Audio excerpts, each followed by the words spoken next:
Opisyal ng pumirma si Lovie po sa Star Magic, ang talent management arm ng ABS-CBN na hudyat ng panibagong yugto sa kanyang karera bilang kapamilya.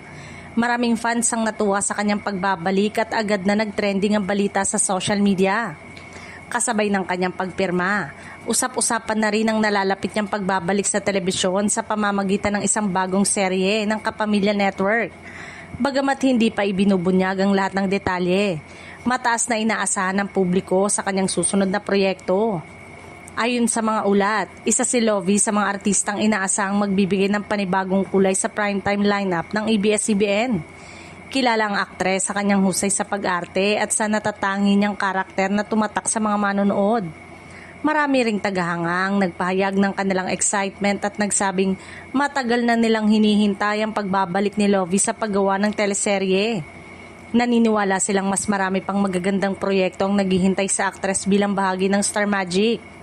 Sa ngayon ay wala pang opisyal na detalye tungkol sa kwento, cast at petsa ng premiere ng kanyang bagong serye.